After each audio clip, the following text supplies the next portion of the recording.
ลุงใจเมืองอันในไฮตัวกว่าเมื่อวันที่13 เดือนปี2026นั่นตอดถึงยามพองมือเลียวกอมไปหัน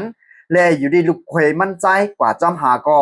จะเร็วได้ก้นกว่าหามันก็เงินพอเสียงเอาขนาดเลยปอกไหวสายมากขึ้นตีห้องเซียวแล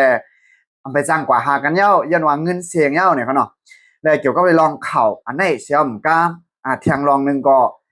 ข้าวใครมาผักพังเตือนมันก็เลยว่าย่อใครมาลาดลองเกี่ยวกับไปลองในอีกหนึ่งนั่นขนาดเนาะ และถึงมาวันมันได้ก็วันที่19 เดือนปี2026ขนาดพี่น้องๆได้ก็ได้เสียเขา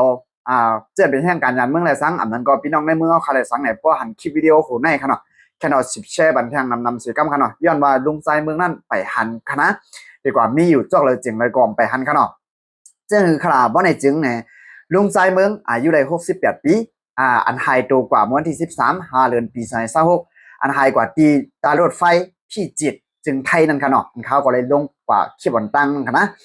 เลยอยู่ที่ลูกยิงมันใจก็ลาดมาค่ะเนาะว่าจะถึงเดี๋ยวก็ไปหันในค่ะนะและลูกเขยลุงใจเมืองในก็จะมาหากองเงินพอเสียงเย้าเลยปอกขยายใช้มากขึ้นตีความและไปถ่อมข่าวถ่อมเงาไว้อยู่ที่ก็จะมาหาแทงกองเงินน้ำเมี้ยวในค่ะนะ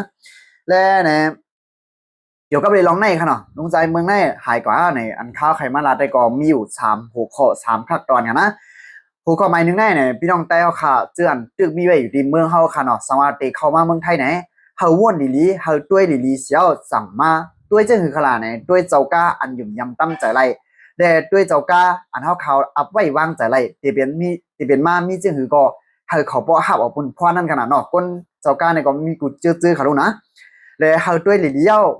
เพราะว่ามันอัพโหลดเพย์เยี่ยวหลีงามเฮาขาดจังไปกับจู้เจ้าก้าก็นั่นเฮาขาดจังไปจ้างในหลีเสเปื้อนค่ะเนาะอย่าไปรับหูรับตายกาบากาป่องกาเปลี่ยนนั่นขนาดเนาะก็เลยเปลี่ยนมาเนี่ยมันก็หยาบเดี๋ยวฉันนำก้าข้อหมาย2ค่ะนะเคลาดองเจ้าก้าพี่น้องใต้เอาค่ะแล้ว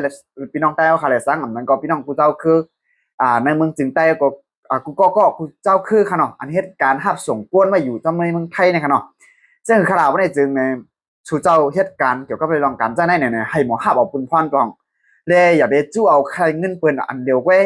เลยรับหูรับตาส่งเปิ้นเว้ยเมื่อเจ้าหน้าอันส่งมาอุลุงใจเมืองในค่ะเนาะให้เขาเมลุกมาทั้งเว้ยให้เขาเมเท่าดังหลานมาเว้ย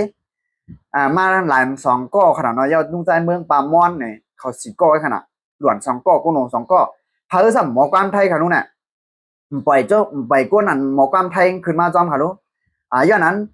ก้นเท่าก้นเก๋นี่มันก็ฮู้ขนาดเนาะอยู่เมืองเฮาค่ะเนาะคือถังว่าตีคอแล้วเนี่ยก็ล่วงกันที่ขนาดเนาะย้อนนั้นก่อนไปเอาเงินเปิ้นซะเนี่ยเฮาขาอยู่ในหมอหาบอกปุ่นพรพองอ่าพอขาปล่อยวักกับเปิ้นในปล่อยกะจะลือจะลายนั่น